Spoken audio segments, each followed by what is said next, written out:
Sa ngalan sang Amay, kag sang Anak, kag sang Espiritu Santo. Amen. O labing dalayawon nga Dios, ginggikanan sang tanan nga kaalam kag kaayo, sa imo dako nga pagigugma, imo gintuga ang kalibutan. Imo kami gintuga nga mga tawo sa imo laragway kag kinaugali. Imo man kami ginbugayan sing kaalam kag ibalo, nga amon dapat pagagamiton para sa pagpalambo pagid sang imo mga tinuga, pagkagpara si kaayo sa imo katawhan.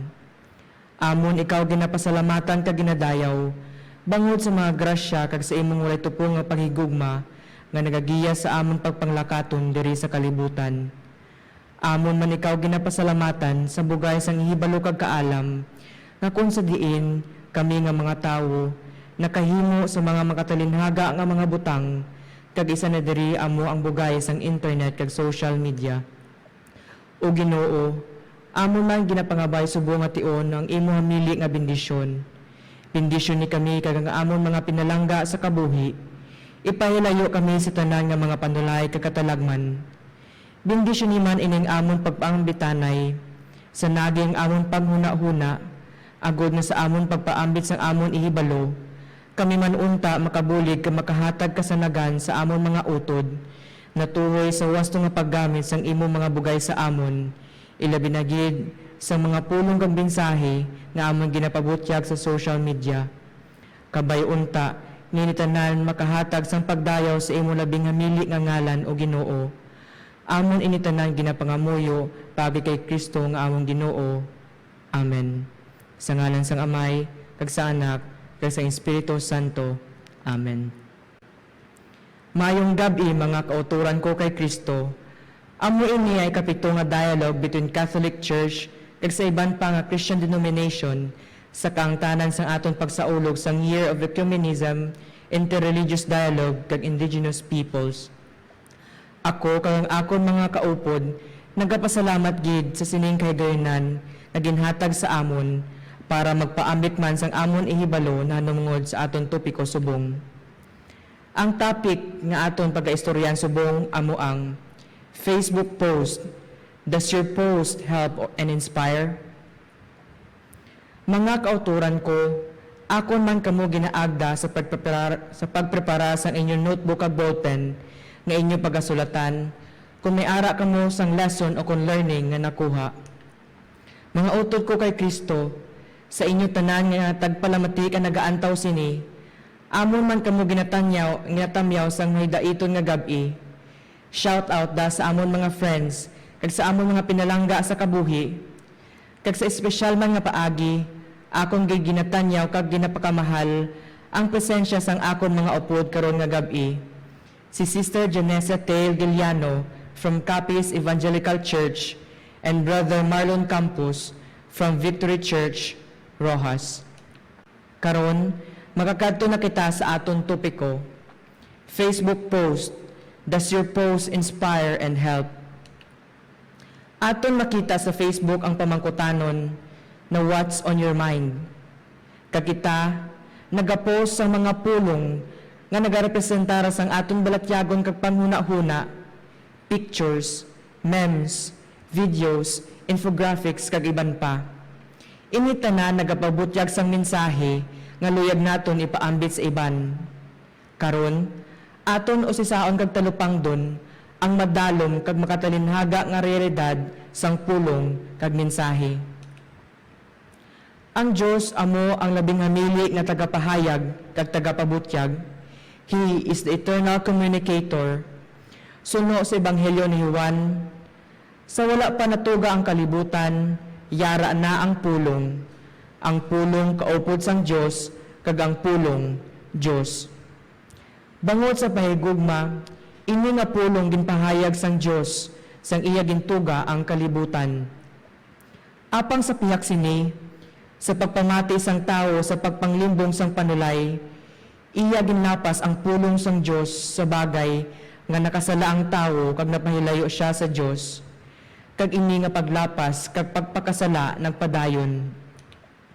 Apang sa pihak sini, sang una nga panahon, sa dako nga pagigugma sang Dios, Siya nagpadayon sa pagpakinghambal sa aton katigulangan paagi sa mga propeta sa madamo nga beses kag nanari-sari nga mga pamaagi.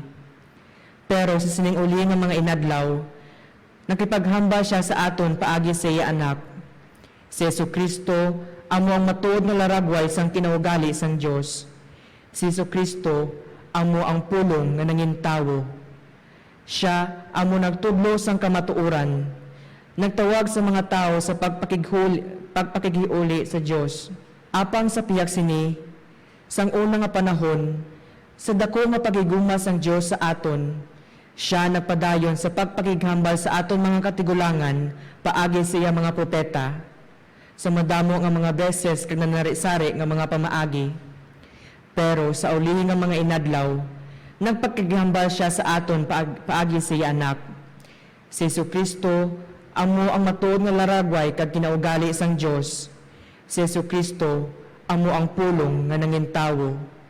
Siya amo nagtudlo sang kamatuoran, nagtawag sa mga tao sa pagpakighiuli sa Dios kag nagbantala sang maayong mensahe, ang mensahe sang kaluwasan.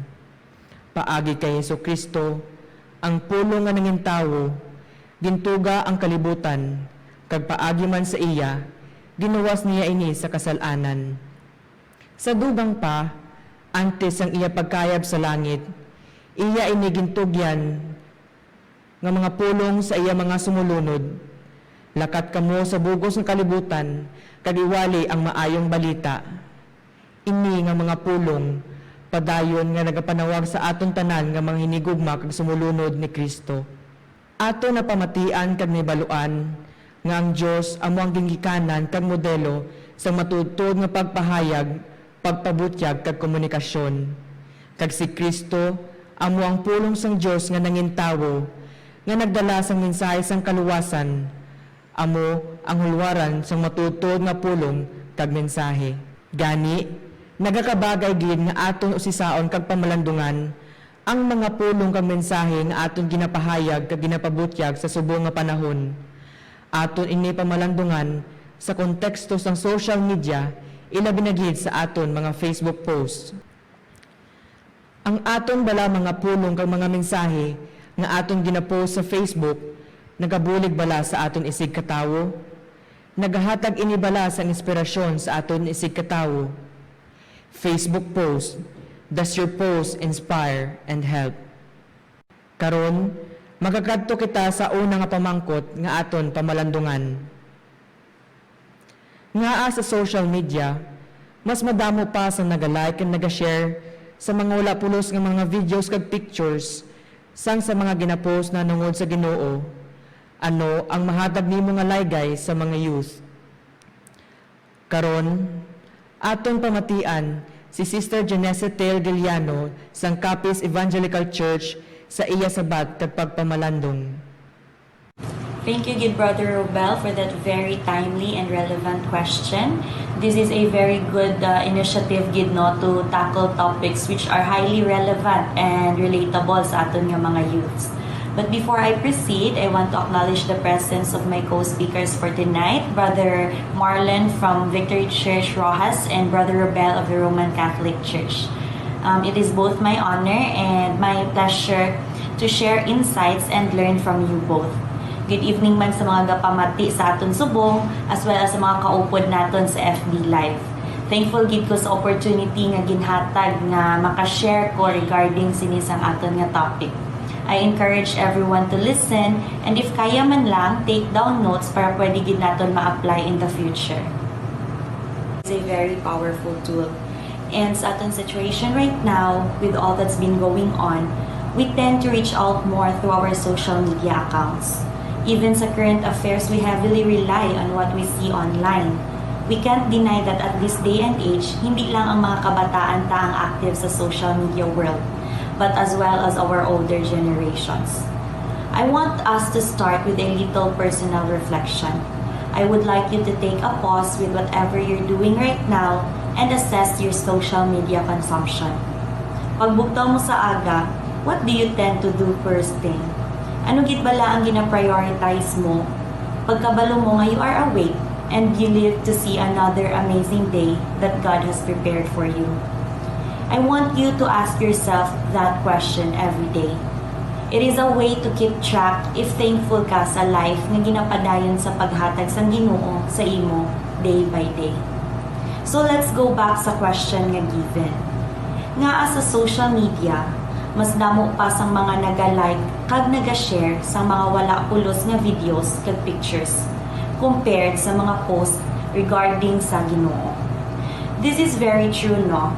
Especially sa aton time and generation subok. Even sa mga kabataan, as early as grade schools, they handle their own social media accounts. And we all know nga powerful tool ang social media. Pero gani hambal ni Spider-Man, with great power comes great responsibility. This is where the con side of social media gets in. This is very dangerous, especially sa mga kabataan. Ang mga nakikita nila online, ang mga ga-trending, amo na ang ginaisip nila nga sundon.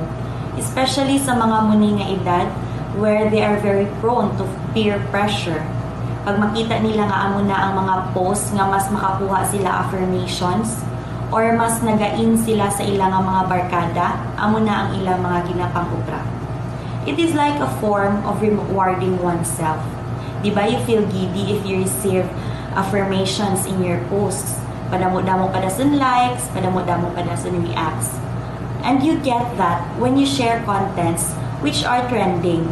Those contents nga wala gid man siya sense, but since amo na ang uso, amo na ang trending, amo na ang in, compared to posts in relation to Bible verses or God's messages.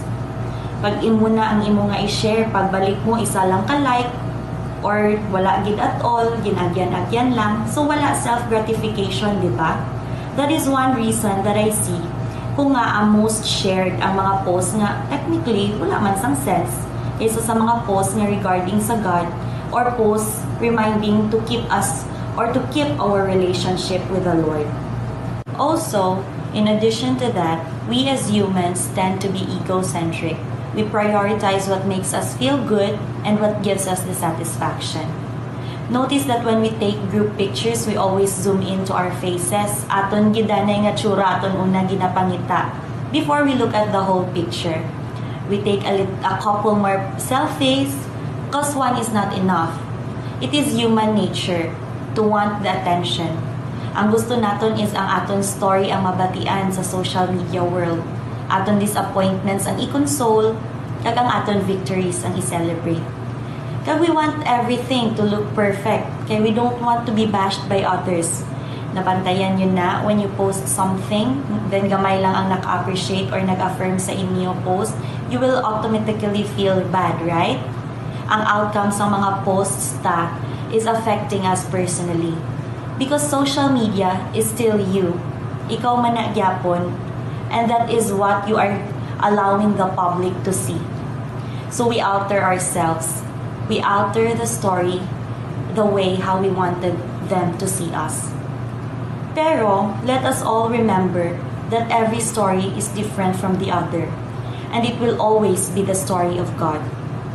Which is why, Tani, this is a very good opportunity where every time na mag-post kita, people will see God through us. They will be reminded of His faithfulness and provisions. People will be blessed upon seeing how we overcome our problems through His supplication and His constant amazing grace. But that is what we fail to do. We give too much highlight sa aton self, sa aton victories, kung paano ta na-handle ang aton problems. It is always ako, ako, ako. You always highlight yourself to the point nga hindi nakitaon si God.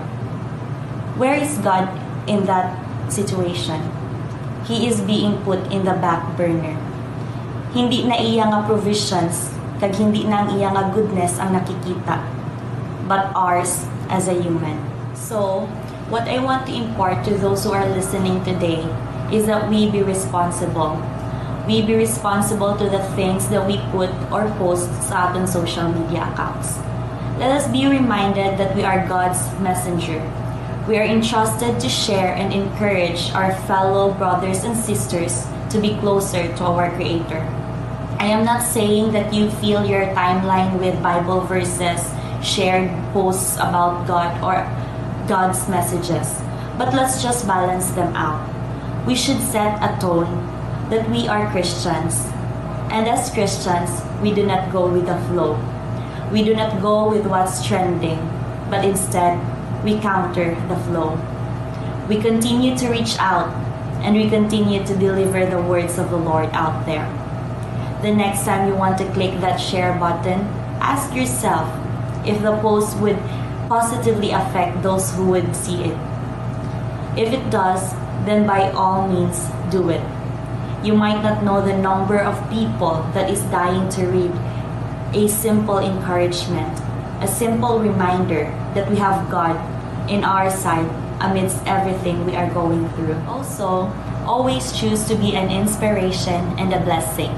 Always think before you click, and always assess the effects of your actions. We might not get that self-gratifying likes and reacts from a lot of people, but the few who was encouraged and inspired would make a lot of difference. After all, we are not after the worldly affirmations, but of the heavenly rewards. Thank you. Madamo gid nga salamat, Sister Janessa, sa pagpaambit mo sang imo hibalo na nungod sa sindi nga pamangkutanon. Nga bala nagalike. It's a difficult question, but perhaps it is because that there is something inside of us that is being satisfied by a certain post. That's why we like it. Something within us would refer to our need.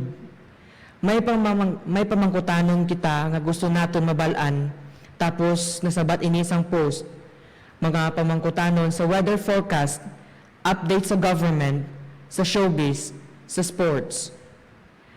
Need to laugh and be happy.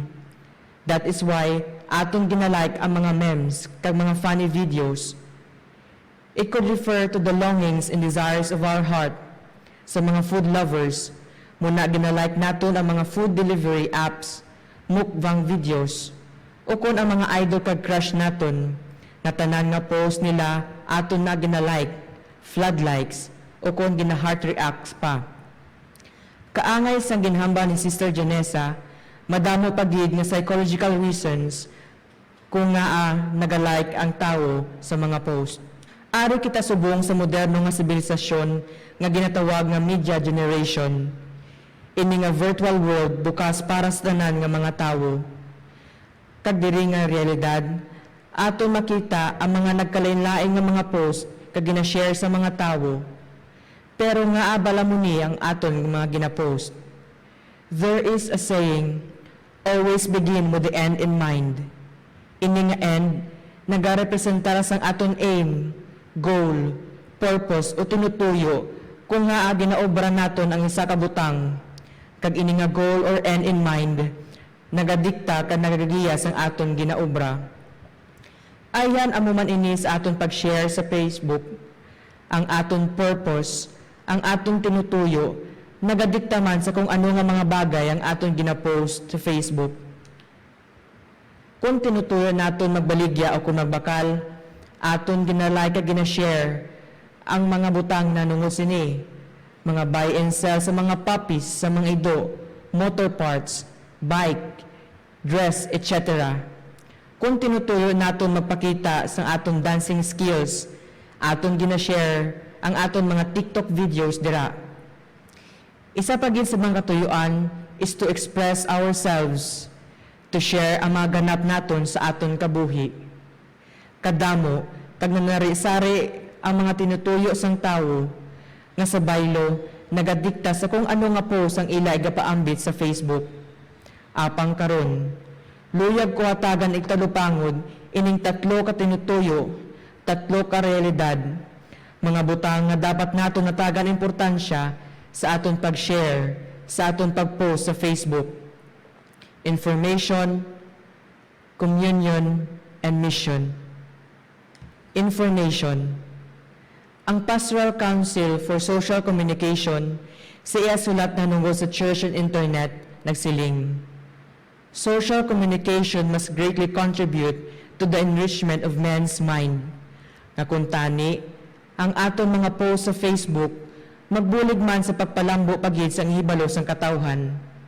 Ang social media, ang Facebook, isa ka duog nga naghatag sa aton sing kahigayunan sa pag-edukar, paghatag ihibalo o kon impormasyon nanungod sa mga nagkalain-lain nga mga butang, be it in politics, education, health, weather, church, kag sa iban pa. Sa amuman nga bagay, ang anay Santo Papa nga si Saint John Paul II sa iya Redemptoris Missio nagsiling, the world of social media communication in virtual reality has become the modern-day Areopagus, a forum for exchanging of thoughts and ideas, pagpaambitanay sing ihibalo para sa kaayo sang katawhan. Kapareho sang aton ginaobra subong, nga kung sa diin, kita nagapaambitanay sang aton ihibalo na tuhoy sa Facebook post, sa katuyuan, nga niunta makahatag man sang kasanagan,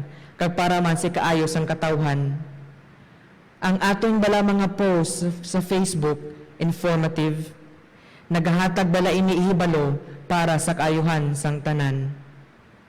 Pangaduha, communion. Sadto anay nga panahon, kabudlay anay mag-reach out sa aton mga pinalangga nga malayo sa aton. Pila pa ka mga inadlaw o kung mga binulan ang hulaton para makaabot ang mensahe. Ayan pila ka mga tawo ang mga wala nagdayonay, bangod kabudlay sang komunikasyon. Ayhan kabudlay magpang-amigo, mag-establish ang relasyon, kag magsustener sang isa ka relasyon sa mga tawo nga malayo sa aton.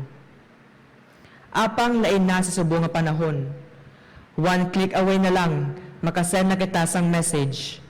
One click na lang, kag ayhan ato nga sarang makaistorya kag makita ang aton mga pinalangga, maski diin sila nga parte sa kalibutan. Indeed, social media communication, Facebook, has broken barriers that once set us apart, barriers that made us think that we can hardly build communication with others due to distance. Ang pastoral instruction Aetatis Novae naghambal that social communication creates a global village which unifies humanity. Subong man, ang pastoral instruction Communio et Progressio naghambal, social communication must aim the unity and brotherhood of man, communication towards communion, post in order to connect, post in order to communicate, to establish and foster relationship, communion. Tatlo, mission. Si Jesucristo nagbilin sini nga mga pulong sa iya mga apostoles kag sa aton man nga iya mga sumulunod. Kadtuin ninyo ang tanan nga mga tawo sa bugos ng kalibutan, kag himuha sila nga gintuton-an ko. Tudloy ninyo sila sa pagtuman sa tanan nga ginsugo ko sa inyo. Mangin kaangay kamo sang suga, sang kapawa diri sa kalibutan. Be the light of the world. Kag ibantala ang maayong balita maski diin man nga lugar, kag maski sa anuman nga oras. Dapat sa tanan nga oras, kag sa tanan nga tinion, manginhanda kita sa pagbantala sa maayo nga balita.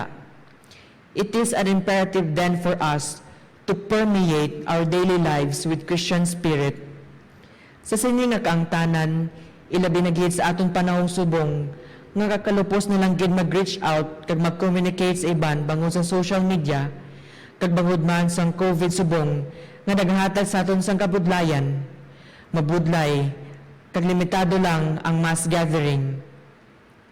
Mabudlay ang face-to-face nga pagbantala sang maayo nga balita, aton gid ginalantaw ining social media bilang importante nga bugay sang Dios nga dapat naton pagagamiton sa wasto nga pamaagi para sa sini nga tinutuyo.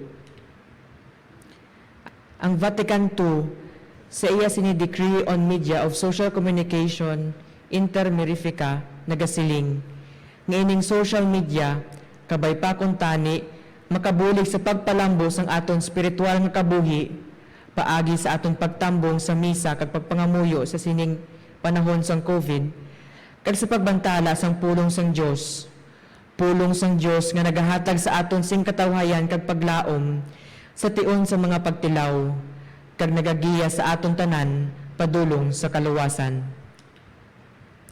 Galay kita sang post if it satisfies something in us, aton needs, aton wants, aton longings, our desires in life.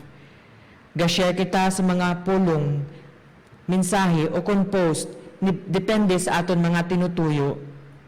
Kakabay pa sa aton pag-like at pag-share, aton manatagan sang igtalupangod ining tatlo kaimportante, ining tatlo ka tinutuyo kag realidad sa social media: information, nagaedukar ka naghatag ihibalo; communion, post and communicate towards communion; and mission, sa pagpalambo sang aton spiritualidad, sa aton spiritual nga kabuhi kag sa pagbantala sang maayo nga balita. Karon makadto na kita sa ikaduha nga pamangkot nga aton pamalandungan. Ano ang mga naobserbaran mo nga mga post sa mga kabataan subong sa social media? Para sa imo, ano ang mga dapat kag hindi dapat naton pag-i-post sa social media? Aton karon pamatian si Brother Marlon Campos sa Victory Church Rojas sa iya sabat kag pagpamalandong. Wow, salamat gid Brother Robel for that timely and relevant question. And before ako magsabat sa sinang mga pamangkutanon, luyag ko gid nga tamyawon ang akong isang upod nga si Sister Janessa Tail Giliano from Capiz Evangelical Church. Ginimbitan ko man ang mga tagpalamati sa sini nga programa nga if may ara ka mo sa mga nanamian kag mga good learnings kumbaga nga ginhambal namon, please feel free to take note. Okay? So for the first question, ano ang mga post sa mga kabataan subong sa social media? Sa akon nga naobserbahan, may ara sang tatlo ka mga klase sang post sa mga kabataan subong. Una, amo ang mga memes. Memes are actually edited photos na naga-depict sang realidad. Kag amo ni siya ang mga pictures niya kung sa diin nakarelate gid ang mga katawhan kag ginatagaan sa mga kadadlawan niya meaning. Ikaduha, amo ang mga rants. So very visible gid nga ang mga kabataan subong damo sang gina-express online ng mga reklamo about sa DepEd, about sa government, even sa mga problema bala nila nga na-experience siya subong tinion kag kita naman kung paano ka-aggressive ang ini nga mga posts. And last is amo ang online selling. So the business industry also navigated to the online platform. And we really have seen how different products are being introduced online. Kag very uso gid subong ang mga mine, no? So shout out sa mga nakarelate dira sa mga suki sa mga online selling videos. Okay, so that's it. So for the second question, ano ang mga dapat kag hindi dapat pag-i-post sa social media? So una, ang mga hindi dapat pag-i-post sa social media amo ang fake news. So very rampant gid ang pagkalat sa fake news right now. Reminder lang to all, not just to the youth, no, but to everyone that every time we post, every time we share things online, we should always verify if the source is reliable. We should always check if ang mga social media accounts nga nagapost sa mga minanga balita amo ang mga verified or legitimate nga accounts. Ang ikaduha nga hindi dapat naton pag-i-post sa social media amo ang mga green jokes o ang mga binastos nga mga posts. Dapat maging sensitive kita sa mga audience naton, especially to the younger ones. We should not pollute their minds. We should not allow their minds to absorb these things because later on they will be confused if these things are okay to be shared.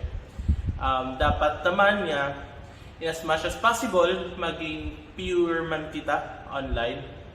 maging gentle kag pleasant kita sa aton yung mga gina-post because it reflects who we are. So ang isa pa na hindi natin dapat pag-i-post amo ang mga post nga nagapakamalain, nagapakamugo sa aton nga isig ka tawo. Makita tagid nga damo gid ang attacks online, no? Sa mga specific nga tawo. Yes, social media is a great platform wherein we can express freely. But upon expressing our emotions, our thoughts, our opinions, let us also take into consideration the feelings of other people. Yes, may mga sala kita, may mga mistakes ang iban, but it is not should not be the reason why we should degrade them or attack them online. Instead of posting negative things about that person, let's just continue to pray for them. Let's address it to the highest authority, and that is to God. Let us offer a prayer for those people nga nagaubra sa mga katiwalian, sa corruption, and I'm not saying that we should not voice out, no, ang mga bagay nga dapat nato ni paglaban. What I'm trying to say is that we should always filter the words that we are using whenever we are expressing. Should be still nice. It should be still a healthy words for that person to receive. Kumbaga, batunon niya ini nga maging constructive criticism.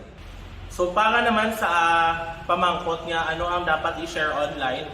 So we should share something that can really inspire, that can really give hope and give light to our viewers. Amo na siya ang mga inspiring stories, ang mga inspiring testimonies of some successful individual nga halin sila sa kaimulon, pagsubong naging prosperous ng ila life. And hambal ko man gani kagina no nga there are lots of products being introduced to us online. And we as Christians, we should also offer something online, a product that can give hope, that can give inspiration and encouragement to our fellow Filipinos, to not just to our fellow Filipinos, but also to everyone who is watching our videos, to that crowd that will going to see the videos that we are sharing, the posts that we are sharing online. And the product nga we should introduce online is the gospel. Amo na siyang ebanghelyo sang Ginoo. Maybe hambalon sang iban sa inyo, do ka-awkward man mag-share, do masyado ko ka-holy, do hindi ko worthy mag-share sa mga muni nga bagay. No. Preaching the gospel is not just limited to our church leaders, to the priests, to the pastors, to the missionaries. It is our shared mission nga ginhatag sa aton, ginbilin sa aton sang Ginoo. Hambal gani sa Matthew 18 verse 19. Hambal dito nga, therefore go and make disciples of all nations, baptizing them in the name of the Father and of the Son and of the Holy Spirit. We can make disciples if we preach the gospel. We cannot just make disciples by just making friends with them. We should always use the message of the gospel so that it can dwell in their hearts. It can be something na magatransform sa ila. Because the gospel is the solution to everything, even sa brokenness ng world. It's the message of the gospel that can make us whole, that can make the broken world whole, and that can give light to everything. Social media is a great platform wherein we can connect, we can build relationships, and we can preach the gospel. You know what? Sa aton nga season subong, especially sa with all the quarantines and lockdowns, I can remember, I can relate to the story of Paul, no? He was imprisoned but it didn't stop him from sharing the gospel, the life of Jesus, the lives and works of Jesus, the things that Jesus did for us. And muna lang, I hope we are encouraged as well to preach the gospel, to share good news. Biskan nga may lockdown, it will not stop us from the mission that God gave us. Dapat si Paul gani sa papel lang kag pangsulat lang iya resources. How much more kita, although lockdown kita, may ara kita sa social media. Damo kita sa mga apps nga pwede gamiton just to share something online. We should not limit the good news. We should not limit ang mga manami nga bagay sa aton lang. It has to be shared. Dapat ang ini nga mga bagay wala na nag-stop sa aton, kundi gina-share natin sa iban. That is the importance of sharing the gospel. It will not just enlighten you with the things, but it will transform your heart eventually as you fully understand what Jesus did for us, just to be saved, no? Just to receive salvation. And you know what?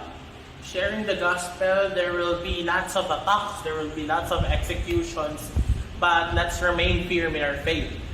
Let's be passionate about sharing it with our whole heart. Let's devote our life actually preaching the gospel, not just social media, but to every way possible. No? Let's not be ashamed of the gospel. It's the gospel that will save us.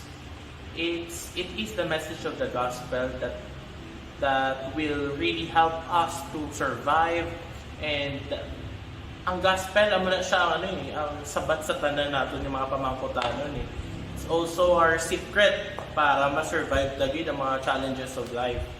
Kag padayon kita nga mag-rest sa aton nga sa presensya sa aton nga Ginoo. Let's discipline ourselves to really read the Bible, so that we can really understand the things that we are experiencing right now. We can have a perspective that God wants us to have, no? We can see things the way God wants us to see it.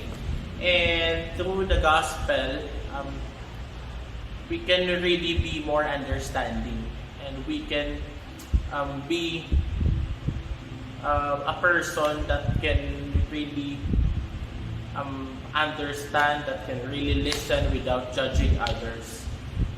Because if you try to think of it, we are not perfect. All of us are not perfect, and we should not post something basta-basta na lang ang magapakalain sa ibang nga tao, kay kita mismo, even us, makasasala man kita. No? Muna, so I hope na you are encouraged to post beautiful things online, because kung ano ang nakikita sa aton sa social media, it reflects who we are. That is why whenever we post something, it should be genuine. And that is why we also need to be passionate about our faith, so that we can really be genuine about sharing the gospel online, sharing some Bible verses so that others would be encouraged. Damo kita sa mga na-experience subong. Damo man sa mga hopeless sa mga tao. And I hope we can be a blessing to others by just simply sharing beautiful things online. Because who knows, no? The post that you are sharing right now is the post that can save that person. Diba? So I hope you are really encouraged to really post beautiful things online. I hope that you will be encouraged as well to spreading the good news and in preaching the gospel, even in our social media. And I would like to thank everyone who gave me this opportunity to speak on behalf of Victory Rojas. Madamo gid salamat sa saling nga inyo nga ginhatag sa akon. Kag madamo man yung salamat sa programa nga ini mo sa diin.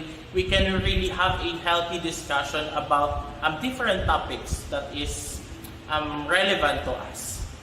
So once again, thank you so much, and may God bless us all. Madamo gid nga salamat sa imo Brother Marlon sa pagpaambit mo sang imo ihibalo na nungod sa sini nga pamangkutanon. Ang social media o kon Facebook isa ka importante nga bugay sa katawhan. Nowadays, it is even more intertwined with people's daily lives and it influences how people understand the meaning of life. Ayhan subong henerasyon, ilabi na gid sa aton sitwasyon subong, naging importante naging nga bahin sang aton adlaw-adlaw nga pagpangabuhi ang social media, ang Facebook. Kag ini sa masami, naga-impluwensya gid sa aton pag-antaw sa kabuhi. Pwede ini gamiton sang tawo para sa ikalain o kung ikaayo sang katawhan. Gani dapat gid naton ini pangamanan kagamiton sang nagakaigo, gamiton sang wasto para sa kaayo sang kaugalingon kag sang bilog nga katawhan. Akon karon luya gatagan sang interlupangod kag pagpamalandong ang mga realidad nga aton nakikita sa mga Facebook posts subong kag luyag ko iangot ini sa tatlo ka aspeto nga akon gintalakay kagina. Sa information, dapat ini matuod. Sa communion, dapat ini maayo. Kag sa mission, dapat ini mapuslanon. Facebook post, is it true? Is it good? Is it beneficial? Matuod, true. Information must be complete and truthful. Sa Facebook, madamo nga mga impormasyon ang ginapost. Apang dapat kita magpangaman sa mga tao nga nagaimbento ka nagabaylo sang impormasyon para lamang maguba nila ang imahe sang iban o kon para makapangwarta. Kadamo sang fake news. Ang nahunang nga sulat ni Pedro nagasiling. Pero may ara man sadto nga mga hindi matuod nga mga propeta sa katawan sang Israel. Amo man ini ang magakalatabo, may magagawa dira sa inyo nga hindi matuod nga mga manudlo sang Dios nga magadala sang pagpanudlo nga magaguba sang inyo pagtuo. Madamo ang magasunod sang ila paggusto nga paghimo sang kalautan.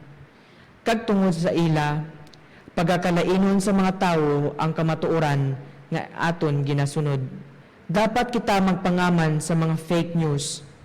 Aton dapat usisaon ang impormasyon kung bala kompleto ini kag tama ini. Dapat man kita magpangaman sa mga post nga mayara sang subliminal meaning. Ilabi na gid sa mga sensitibo nga realidad subong, kaangay sang suicide, pagpanginlawas, pagpanginbabayi o kung pagpanginlalaki kag iban pa. Kay basi, makahatag ini sang laing nga impresyon sa iban nga tawo nga makakita sini kag magatulod sa ila sa pagbuhat man sini nga mga malaing nga ginawi. Ang sulat ni San Pablo sa mga taga-Efeso nagasiling, gani, hindi na kamo magbutig. Ang tagsa-tagsa magsugid sa matuod sa iya utol kay Kristo kay kita tanan mga miyembro sa isa lang kalawas. Proverbs would tell us, ang saksi nga nagasugid sang matuod makaluwas sang kabuhi sang iban nga tawo. Information must be true, truthful information. Maayo, it must be good. Good as it fosters communion. Sa masami aton ini mabatian nga mga tinaga. Communication towards communion. Apang may mga tao sa subong nga grabe mag-chat, grabe mag-communicate sa social media, sa Facebook, apang kung ara na sa personal, daw hindi gani makasapak, hindi gani makagiho. Gahambal pa gani ang iban sa aton, nga huo, naging kami sa to, kaso sa chat-chat lang. There are people who are so enwrapped and engaged in Facebook, in virtual world, to the point that face-to-face and personal relationships are often disregarded. Nadudula na ang human interaction. May tendency sa aton to become, as Pope Francis would call it, social hermits. We are into virtual world that we tend to isolate ourselves from the real world. Ang Facebook o kung ang virtual space should only complement interpersonal relationship and must not and should never substitute it. Ayan isa pagihid nga aton makita amo ang mga post sa Facebook kung may mga kontra o nakasala ang tawo sa aton. Hasta nga nag-ilinaway na sila didto, nagpanghambal na sa mga masakit nga tinaga, kag damo pa naglilintra ka nakahibalo. Apang hindi kuntani amo sini. Panghelyo ni San Mateo nagasiling, kung ang imo kapareho nga tumuluo nakasala sa imo, kadtuan mo siya, kasugiran mo dayon sang iya ginhimo nga sala. Pero ini himuon mo nga kamuhanon lang. Kung magpamati siya sa imo, mag-aayuhay ka muliwat, kag mapabalik mo siya sa Dios. It must be good, so as to foster real relationship. Pangatlo, mapuslanon, beneficial. Beneficial to our Christian mission to spread God's Word. Pero nga gid bala dapat helpful kag inspiring ang aton mga pulong kag mensahe nga ginapost sa Facebook. Kita tanan ginatawag kag ginhangkat sang Dios sa pagbantala sang iya mensahe. Mensahe nga nagabulig ka naghatag sang inspirasyon sa aton mga isig katawo sa pihak sang kabudlay sang aton pangabuhi.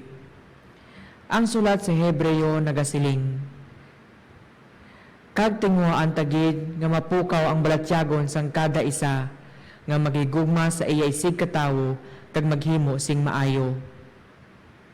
Palig-unon ta ang isa kag isa, labi na gid subong nga makita ta nga malapit na lang ang pagbalik sang aton Ginoo. Ayhan may mga tinion man nga may kinahanglanon kita, may palaligban kita, kag nabugatan kita sa aton pangabuhi. Apang sa tion sa aton pag-browse naton sa aton social media, sa tion sa pag-browse naton sa Facebook, aton nakita ang sabat. Nakakita kita sang pulong kag mensahe nga naghatag sang kasanag sa aton madulong nga kabuhi, nga nagbulig sa aton sa tion sa mga pagtilaw, nga naghambal sa aton nga magpadayon pa sa aton pagpanglakaton. Kung aton ini na-eksperyensyahan, kung kita nabuligan man paagi sa post ang iban sa Facebook, kabay unta nga magtulod man ini sa aton sa pagpost sa mga pulong o kung mensahe nga mga bulig ka maghatag inspirasyon man sa iban. Pay it forward. Labaw sa tanan, sa katapusan, aton natagan igtalupangod ang aton mga pulong o kung mensahe nga aton ginapost sa Facebook. Sa liwat, information, kag dapat ini matuod. Communion, kag dapat ini maayo, sa bagay nga nagapalambok ang nagapaligo nini sang aton relasyon sa iban nga tawo. Mission, kag dapat ini mapinuslanon, sa bagay nga makabulig ini sa aton misyon sa pagbantala sang maayong balita sang Dios, kag sa pagbulig, kag sa paghatag ang inspirasyon sa aton isig katawo. Aton tandaan nga ini nga pulong, ini nga mensahe, dapat napasad sa kay Kristo ang pulong nga nangintawo, ang pulong nga nagatudlo sang kamatuoran, ang pulong nga nagtawag sa aton nga mangin isa, ang pulong nga nagwali sang maayo nga balita, pulong nga nagaluwas sa aton.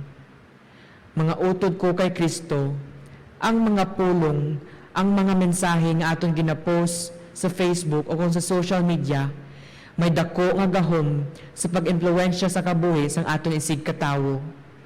Ini may gahom sa pagbulig kag pag-inspire sa aton isig katawo.